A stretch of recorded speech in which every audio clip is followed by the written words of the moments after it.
오늘도 예배에 참여해서 하나님께 영광 올려드리고 또 이 시간 주의 말씀 아멘 아멘 하며 듣기 원하는 여러분 가운데 더욱 주님의 은혜가 또 축복이 가득하시길 주님의 이름으로 축원합니다. 어쩌면 오늘 많이 피곤하지 않을까 생각하는데 명절 증후군이라고 하지요. 명절 지내고 나면 평소보다 더 큰 피로를 느끼게 되는데, 그럼에도 이렇게 예배하는 자리에 여러분 함께 나와 있게 된 것 얼마나 감사한지요. 더더욱 하나님께서 여러분을 기뻐하시리라 그렇게 믿습니다. 저는 우리나라가 추석이라고 하는 이런 명절을 갖게 되었다는 것 참 감사하다 생각하는데, 왜냐하면 추석의 그 본질이 감사신앙에 있기 때문이다 라고 하는 거죠. 감사의 의례가 추석의 시작이기 때문이다 라고 하는 얘기입니다. 우리 민족이 감사하는 민족이라고 하는 것을 나타내는데 참으로 고마운 일이고 아름다운 일이기 때문이다 라고 하는 말씀인 거예요. 먼저는 하나님께 감사하는 거지요. 하늘에 감사하고 또 그 다음에 조상들께 감사하고, 그런 이유에는 가족들 간에 서로 또 이웃들과 감사의 정을 나누게 되는데, 여기에서 하늘에 감사한다 하는 것은 하나님께 대한 감사의 마음이 아닌가 하는데, 모든 것이 전적으로 하나님의 은혜인 것을 깨달아 알게 되었기 때문임을 생각하게 되는 거죠. 하나님께서 빛을 내려주시고 비를 내려주시고 때를 따라 필요한 모든 것을 적절하게 공급해 주셨고 지켜주셨기 때문인데, 그 어느 것 하나도 하나님의 은혜 없이는 되어지지 않음을 알게 되기 때문이다 라고 하는 말씀인 거예요. 그런 의미에서 우리 조상들은 참 현명하셨다 생각되어지는데, 우리 인생의 본분이 과연 무엇인가 하는 것을 아는 민족이었기 때문이다 하는 얘기죠. 우리에게 너무 큰 축복이에요. 왜냐하면 그러한 영적 DNA를, 감사의 영성을 갖고 있는 DNA를 우리가 물려받게 되었기 때문인데, 어떻게 이 마지막 세대의 우리 민족이 그 어떤 민족보다 하나님을 더 열심으로 경외하게 되었느냐, 어떻게 복음의 기적을 이루게 되고 하나님의 손에 가장 귀 쓰임받는 민족으로 우뚝 서게 되었느냐, 결코 우연이 아니라는 겁니다. 우리에게 아주 소중한 영적 DNA가 있기 때문인데 너무 감사하고 또 자랑스러운 일이 아닌가 생각하게 되는 겁니다. 그런 의미에서 여러분, 금년에도 코로나19로 인한 어려움이 여전했고, 특히 근래에 있었던 큰 물난리로 인해 너무나 큰 슬픔을 당한 분들이 있음을 보게 되는데, 부디 하나님의 은혜가 또 하나님이 힘 주셔서 그 어려움들을 잘 이겨내게 되시기를 원하는 겁니다. 모든 것에 모든 것이 되시는 하나님의 은혜, 약할 때 더욱 강함 되시는 주님의 은혜가 오늘 이 시간 오직 하나님께 소망을 두며 인내의 삶을 살기 원하는 우리 모두에게 가득하게 되시기를 소원하게 되는 겁니다. 저는 오늘 여러분과 함께 하나님의 사람 다니엘에 대해서 함께 상고하면서 그분의 위대한 삶을 통해 우리에게 말씀하시는 주님의 음성을 듣기 원하는데, 큰 은혜가 있기를 원하는 겁니다. 본래 다니엘은 유대 왕국에서 매우 유력한 가문의 아들이었는데, 주전 605년 바벨론의 제1차 침공 때에 바벨론 땅으로 끌려가게 되는 겁니다.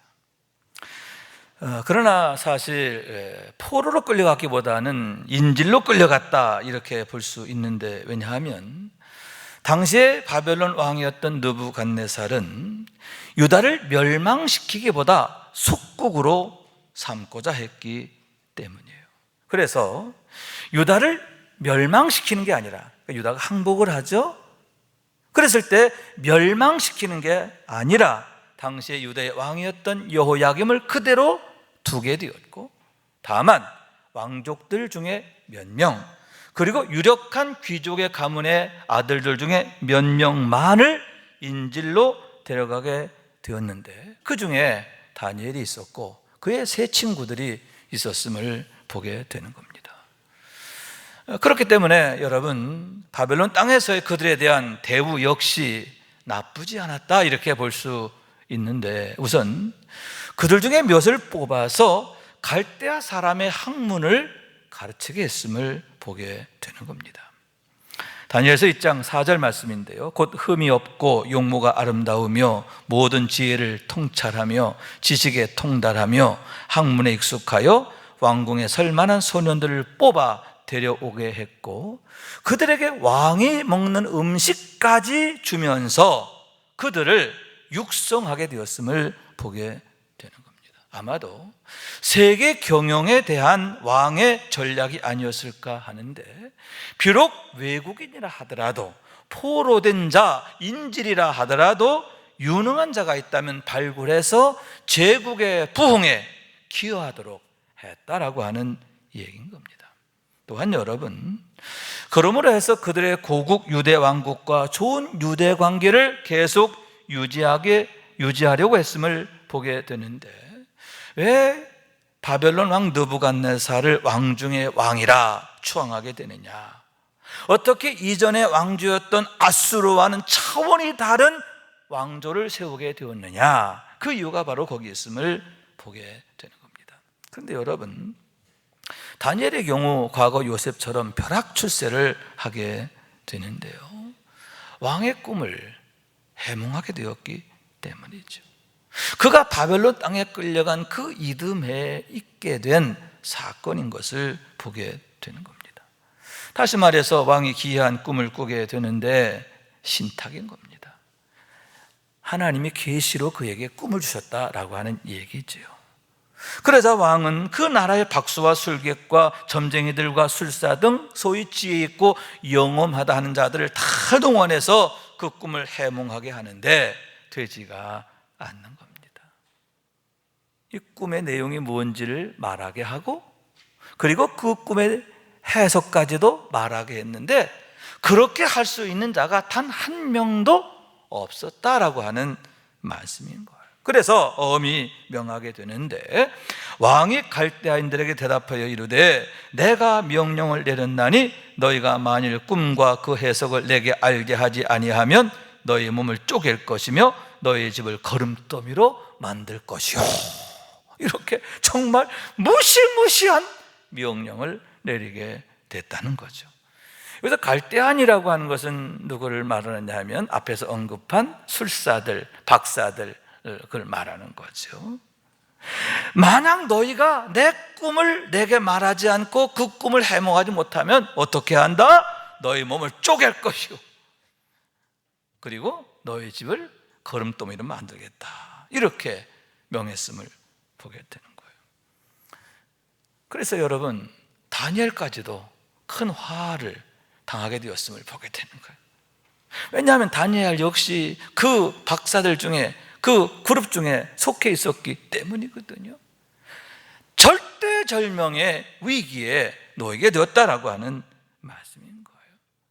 그러자 다니엘은 집으로 돌아가 자신의 영적 동지인 세 친구에게 이 사실에 대해 말하고 하나님 앞에 합심하여 간절히 부르짖어 기도하게 되는데, 2장 18절 말씀이죠.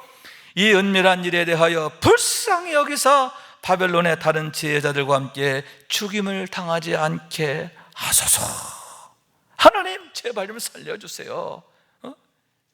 이번 일로 망하지 않게 해주세요 라고 하면서 하나님 앞에 부르짖게 되었다라고 하는 얘기인 겁니다. 여러분, 그랬을 때 하나님께서 즉각적으로 응답하신 줄로 믿습니다. 그 다음 구절이죠. 이에 이 은밀한 것이 밤의 환상으로 다니엘에게 나타나 보이매 다니엘이 하늘에 계신 하나님을 찬송하니라. 할렐루야. 부르짖던 그의 기도가 찬송으로 바뀌게 된 줄로 믿습니다. 왜냐하면 밤에 하나님이 그에게 환상을 보여주셨는데 느부갓네살이 꾸었던 꿈을 그가 환상으로 보게 되었고, 그러므로 그 꿈의 해석에 대해서도 알게 되었기 때문임을 보게 되는 겁니다.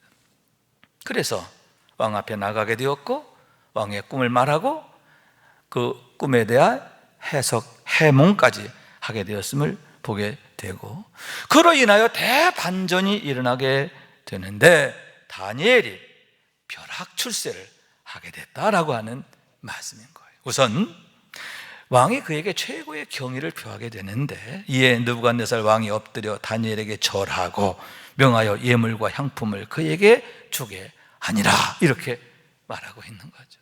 여러분, 느부갓네살은 왕 중의 왕이에요. 정말 신들처럼 떠받들려지던 그런 왕이에요. 그런데 그런 느부갓네살이 엎드려 절했다는 거예요. 다니엘한테 엎드려 절했다라고 하는 말씀인데, 정말 말이 되지 않는 그러한 일이 벌어지게 되었음을 보게 되는 거죠.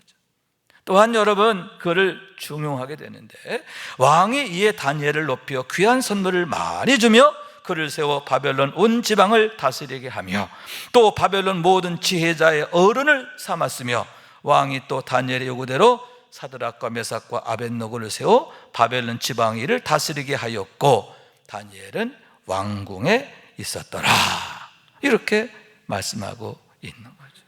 네 가지. 첫째, 그를 높여서 많은 귀한 선물을 주고, 두 번째, 그를 세워 바벨론 온 지방을 다스리게 하고, 세 번째, 모든 지혜자의 어른이 되게 하고, 네 번째, 다니엘의 요구대로 그의 세 친구로 하여금 다니엘 각 지방을 다스리는 관리가 되게 하고, 또 그러면서 다니엘은 어디 있었더라? 왕궁에 있었더라.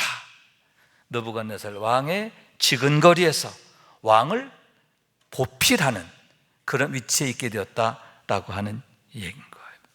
얼마나 느부갓네살 왕이 다니엘을 아끼고 신임하게 되었는가 하는 것을 보게 되는 거죠. 그런데 여러분, 그때 다니엘의 나이가 몇 살이었을까요? 이익구 장로님, 몇 살쯤 됐을까? 한 30살? 40살? 그런데요, 20이 되지 않았어요. 왜냐하면 그가 바벨론 땅에 인질로 끌려갈 때에 그가 어린 소년이었다라고 했는데, 학자들의 말에 의하면 16세 정도로 생각합니다. 그리고 느부갓네살 왕이 꿈을 꾼 시기가 그 이듬해고, 또 그 꿈에 대한 해몽과 이런 것이 3년째라고 보여질 때에 19 정도, 그러니까 18 또는 19살 정도 된 거예요. 그런데 그런 젊은이가 이렇게 정말 바벨론 땅에서 그 누구보다도 존귀하고 위대한 존재로 우뚝 서게 되었다라고 하는 얘기인데, 무엇보다도 여러분, 모든 지혜자들의 어른으로 삼았다.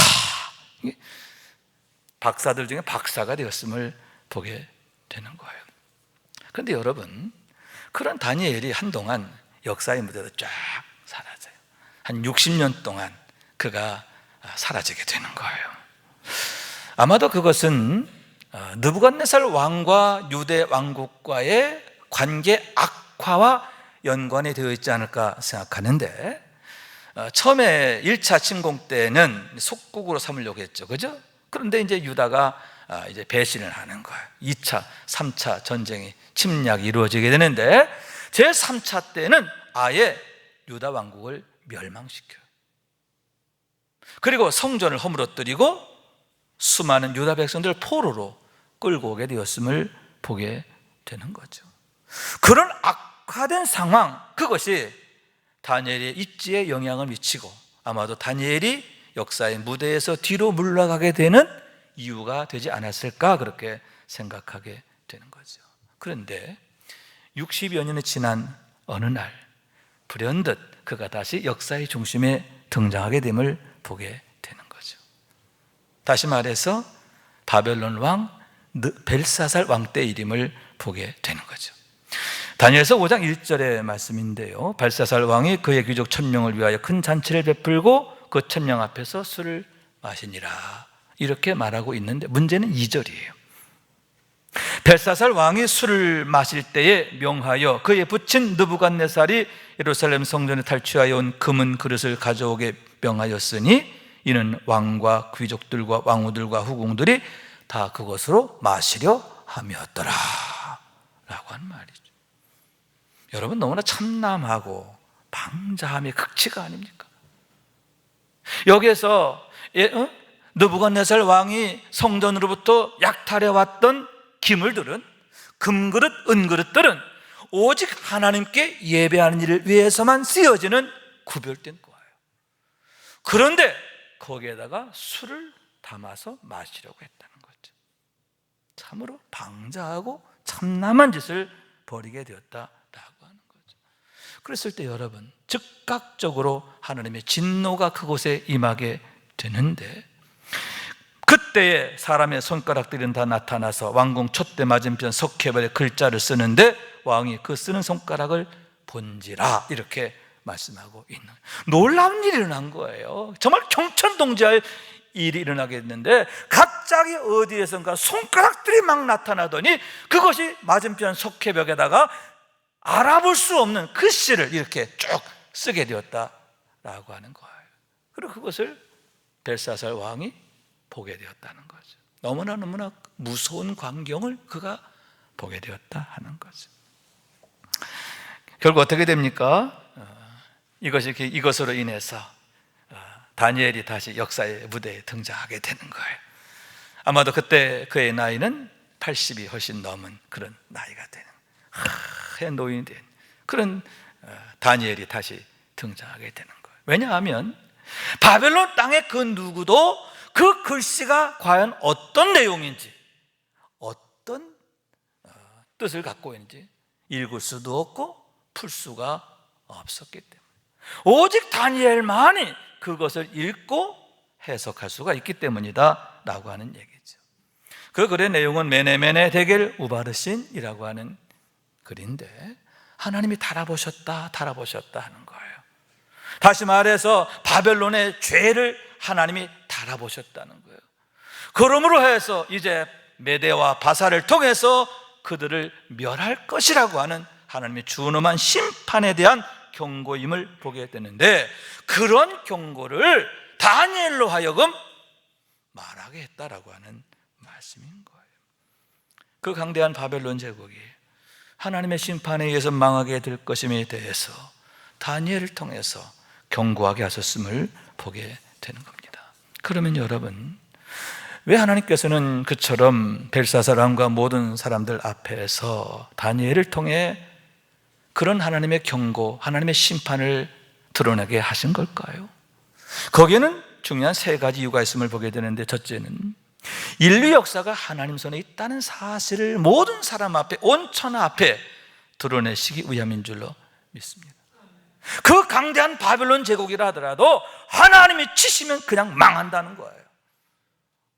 어떻게 바벨론이 망하게 되고 어떻게 메대 바사 왕국이 일어나게 됐느냐? 사람의 손에 의한 게 아니라, 사람의 방법에 의한 게 아니라 그 모든 게 하나님 손에 있다 하는 것을 나타내시기 위함이다 하는 거예요. 둘째는 하나님께서 반드시 당신의 일을 이루실 것에 대한 선포임을 보게 되는데, 이제 곧 왕이 될 바사왕 고레스를 통해 행하실 하나님의 놀라운 구원에 대한 약속이라고 하는 말씀인 거예요. 70년 전에 하나님이 예레미야를 통해 주신 약속이 있어요. 70년이 끝나면 내가 바벨론의 왕과 그의 나라와 갈대아인의 땅을 그 죄악으로 말미암아 벌하여 영원히 폐허가 되게 하며. 예레미야 25장 12절 말씀이죠. 또 29장 10절 말씀인데, 바벨론에서 70년이 차면 내가 너희를 돌보고 나의 선한 말을 너희에게 성취하여 너희를 이곳으로 돌아오게 하리라. 이스라엘 유다 백성들이 바벨론 땅에 포로로 끌려갈 때 하나님께서 예레미야를 통해 주신 약속이에요. 내가 너희를 버리지 않아. 70년이 지나면 너희를 끌고 간 바벨론이 나의 손에 망할 거야. 그리고 너희는 나의 손에 이끌려 다시 고국으로 돌아오게 될 거야. 그렇게 약속하셨는데 비로소 그 일을 이루실 것임을 나타내심이라고 하는 말씀인 거예요. 여러분, 그와 같이 하나님은 언약하신 대로, 말씀하신 대로 반드시 이루시는 줄로 믿습니다. 그렇기 때문에 항상 우리가 붙잡아야 할 것은 말씀이에요. 다시 말해서 말씀의 본질이신 예수 그리스도인 줄로 믿습니다. 예수 그리스도만을 바라보며 더욱 말씀을 따르고 주님의 손을 붙잡아야 한다 하는 거예요. 그러므로 해서 여러분, 우리의 삶에 말씀이 일상이 되고 축복이 되고 능력이 되고 응답이 되는 것을 날마다 경험하는 우리 모두가 될 수 있기를 주님의 이름으로 축원합니다. 세 번째로는 여러분, 셋째로는 다니엘을 다시 역사의 중심에 세우시기 위한 하나님의 경륜이다, 이렇게 말씀드릴 수 있는데, 다니엘을 온 천하 앞에 세우시기 위함이다 라고 하는 말씀이죠. 다시 말해서 다니엘서 1장 21절의 말씀인데, 다니엘은 고레스 왕 원년까지 있으니라, 이렇게 말씀하고 있는 거예요. 여러분, 하나님께서 다니엘을 벨사살 앞에 세우시기 위한 게 아니에요. 그 정도 차원이 아니라 그 다음에 왕이 될 메대 왕 다리오 앞에, 그리고 이어서 왕이 될 바사 왕 고레스 앞에 다니엘을 세우기 위해서 그와 같이 하나님께서 두려운 일을 그들 앞에서 나타내셨다라고 하는 말씀인 거예요. 여러분, 이와 같이 하나님께서 택하시고 세우시는 삶이 되기를 원하는데요, 다니엘로 하여금 고레스 때까지 있게 하니라, 안 죽게 하셨다는 거예요. 그때까지 망하지 않게 붙잡아 주시는데 뿐만 아니라 더욱 위대하게 하신 줄로 믿습니다. 그들 앞에서 위대하게 하셨다 하는 거죠. 여러분, 하나님의 택하심으로 인해, 사랑하심으로 인해 다니엘처럼 지켜주시고 세워주시고 있게 하시는 우리 모두가 될 수 있기를 주님의 이름으로 축원합니다. 그런 의미에서 여러분, 그 모든 것이 하나님의 놀라운 경륜임을 보게 되는데, 다시 말해서 당신의 그 놀라운 일을 행하시기 위함이라고 하는 거죠. 약속하신 그대로 당신의 백성들을 유대 땅으로 돌려보내게 하시고 돌아가게 하시려고, 그 언약을 이루시기 위해서 그 모든 일을 행하십니다 라고 하는 얘기인 거죠. 왜냐하면 여러분, 그 일이 결코 간단치 않기 때문이죠. 바사 왕국의 입장에서 볼 때는 그 일이 결코 간단한 일이 아니라는 거예요. 여러분, 어마어마한 수의 유다 백성들이 고국으로 돌아가면 어떻게 됩니까? 엄청난 인력의 손실이 발생하는 거예요. 어쩌면 정반대로 노예를 더 붙잡아들여야 나라가 발전하고 경제가 돌아가는데, 더 좋아지는데 거꾸로 돌려보낸다? 말이 안 되는 거죠. 그런데 하나님이 그 일을 하게 하셨음을 보게 되는 거죠. 다시 말해서 그 일이 되어지게 했다, 그러한 말씀인데, 그 과정에 하나님이 그 일을 위해서 그처럼 다니엘을 준비하셨고 세우셨음을 보게 된다 하는 얘기죠. 1차적으로는 여러분, 다니엘을 드러나게 하시려고 어떻게 하셨느냐, 손가락 거시 사건을 이제 나타내신 거죠. 손가락 거시 사건은 다니엘을 역사 앞에 드러나게 하시려는, 온 천하 앞에, 또 다리오 왕 앞에, 고레스 왕 앞에 드러나게 하시기 위한 첫 번째 목적이었다라고 하는 거죠. 자, 그런 결과가 뭐냐? 오늘 본문 1절에 말씀해요. 자, 바벨론이 멸망하고 메대 왕 메대 왕 다리오가 이제 온 땅을 다스리게 되었어요. 여기서 여러분, 다리오와 고레스 좀 헷갈리죠, 그죠? 메대 왕은 뭐고 바사 왕은 뭔가 그러는데, 이 메대라고 하는 나라는 지금의 그 이란 북부 쪽이었고요, 이 바사라고 하는 나라는 지금 이란 남쪽, 그러니까 페르시아가 바로 바샤예요. 그리고 이 메대 왕 다리오와 바사 왕 고레스는 인척 관계입니다. 다시 말해서 이 다리오가 고레스의 외삼촌이고 장인이고 그래요. 그래서 두 나라가 연합군을 형성해서 바벨론을 면하고, 1차적으로는 다리오가 왕으로 있다가 그 이듬해 고레스에게 왕위를 넘겨주게 되는 거예요. 그로 인해서 드디어 바사 왕국의 시대가 열리게 되었음을 보게 되는 거죠. 자, 그런데 그 이전에, 직전에 다리오 왕이 어떻게 했다? 나라를 120개로 나누고, 그리고 그곳에 관리를 세우는 거예요. 그리고 그들 위에 3명의 총리를 세우는데 그 중에 하나가 누구였다? 다니엘이었다는 거죠. 그런데 참 이상한 것은, 여러분, 이 다리오 왕이 다니엘을 몰라요. 다니엘은 바벨론에 있던 사람이지 이 메대 사람이 아니란 말이죠. 그런데 어떻게 이렇게 중용하게 되느냐? 여러분, 그냥 관리도 아니에요.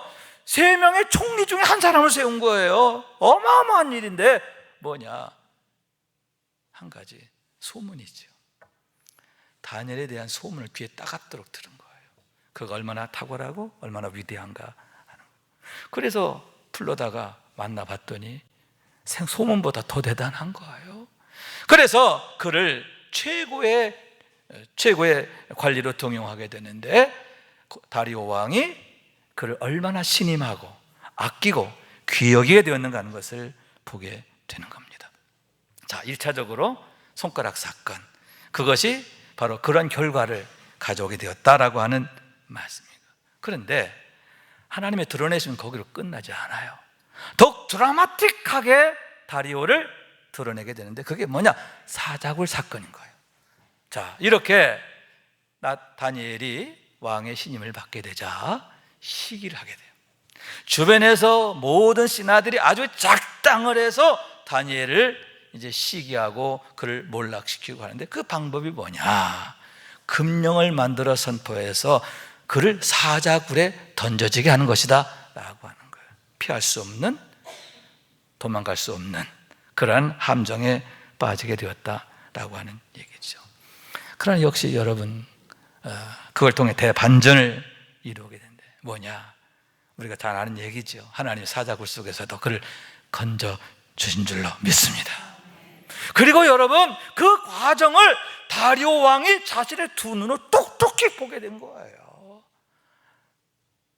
하나님께서 어떻게 다니엘을 그 사자굴 속에서 건져 주시는지, 그 놀라운 일을 그가 보게 되었다라고 하는 거예요. 이를 통해서 여러분, 그가 하나님이 어떤 분인지를 보게 된 줄로 믿습니다. 어떤 하나님? 사자굴에서 다니엘을 건지시는 하나님, 구원하시는 하나님, 사자의 입을 막으시는 하나님. 또한 다니엘이 어떤 사람인지 아는 거예요. 하나님이 지켜주시는 사람, 구원하시는 사람, 사랑하시는 사람, 사자굴 속에서도 함께 하시는 사람, 다니엘이 어떤 사람인지를 알게 되었다라고 하는 얘기죠. 그러므로 해서 다니엘을 더욱 귀히 여기게 되었음을 보게 되는데, 이제는 3명의 총리 중에 하나가 아니라 3명의 총리들 중에서도 으뜸으로 삼았음을 보게 된다라고 하는 얘기입니다. 자, 그러면서 천하에 공포하게 되죠. 다니엘서 6장 26절 27절 말씀입니다. 내가 이제 조서를 내리노라.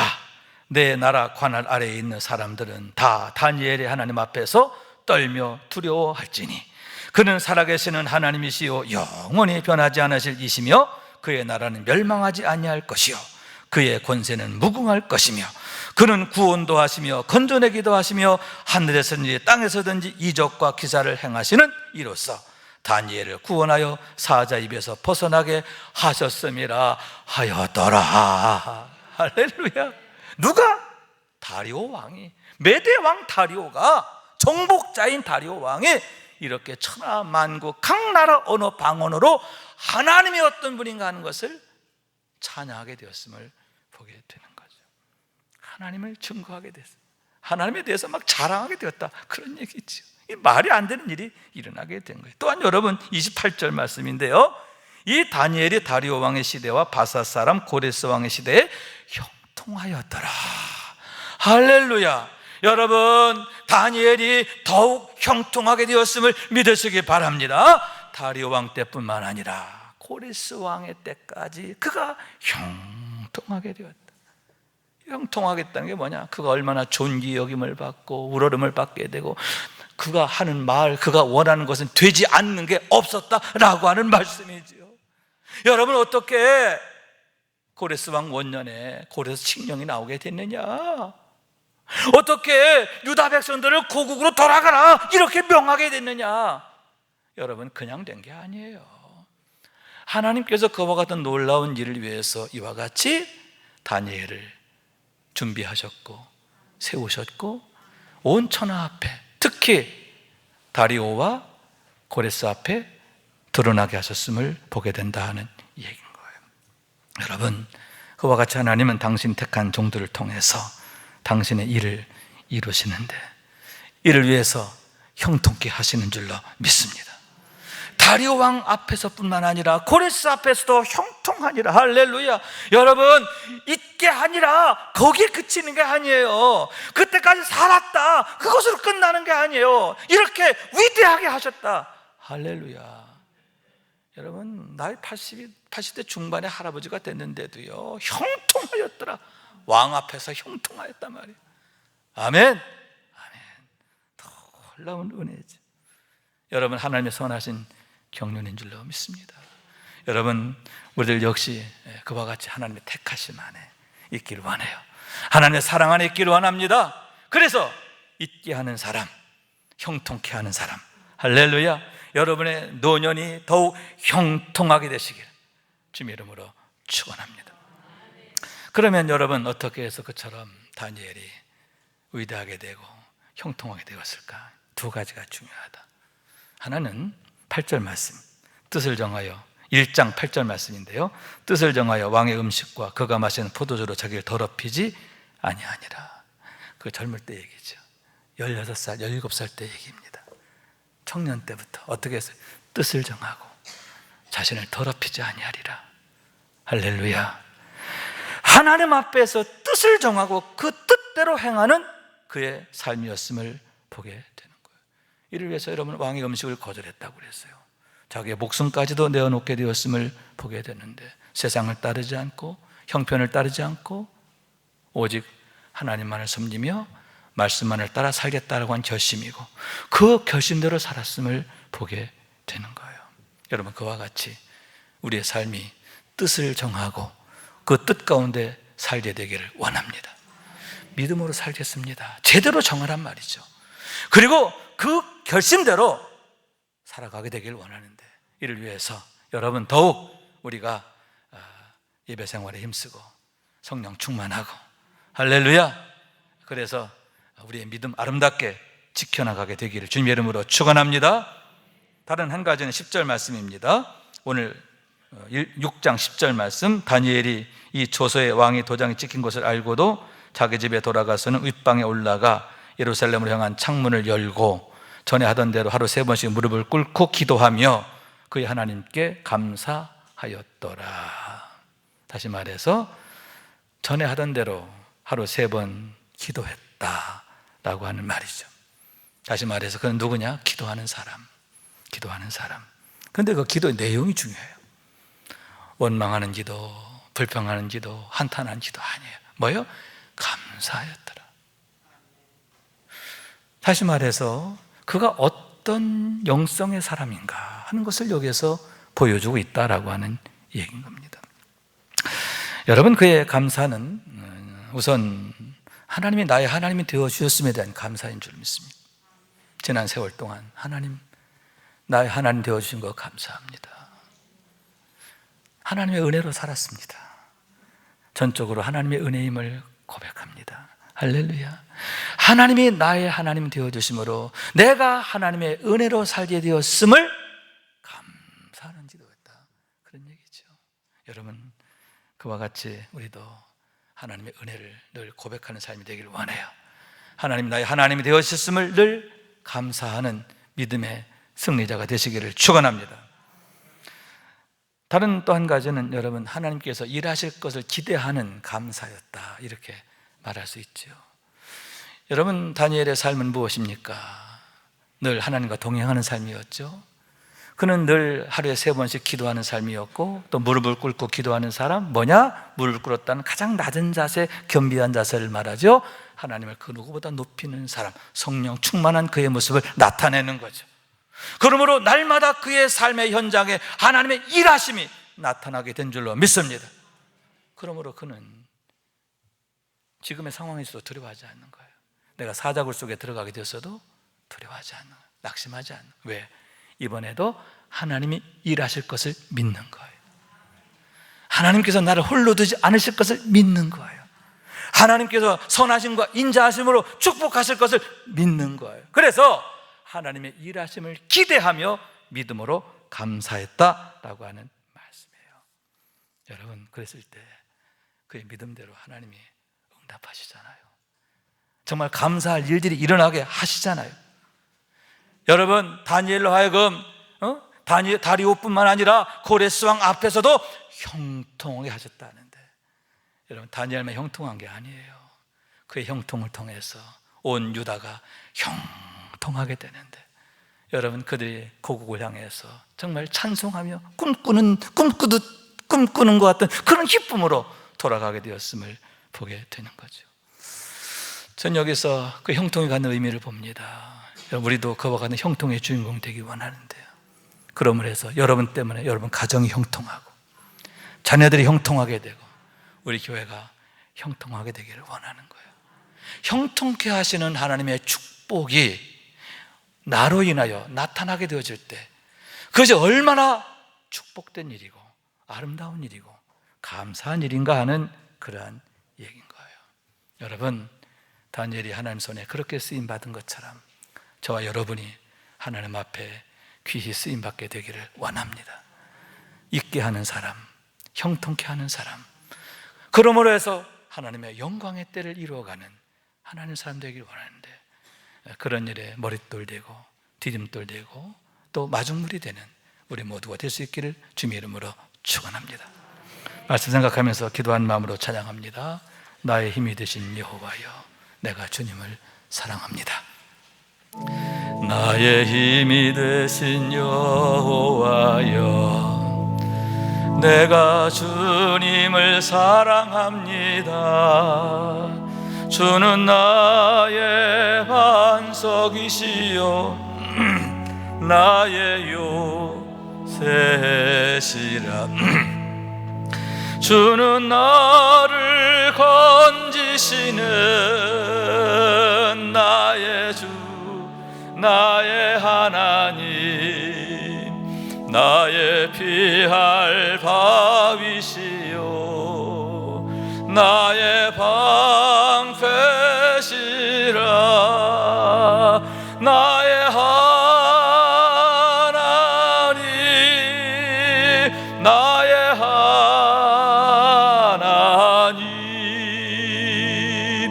구원의 뿌리시요 나의 산성이라. 나의 생명이신 여호와여, 내가 주님을 찬양합니다. 주는 나의 사랑이시요 나의 의지시라. 주는 나를 이끄시어 주의 길 인도하시며 나의 생의 목자 되시니 내가 따름이라. 나의 하나님,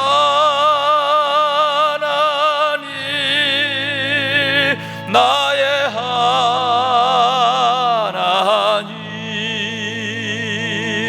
생명의 면류관으로 내게 씌우소서.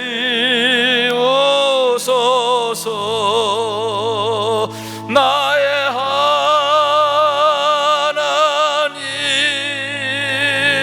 나의 하나님,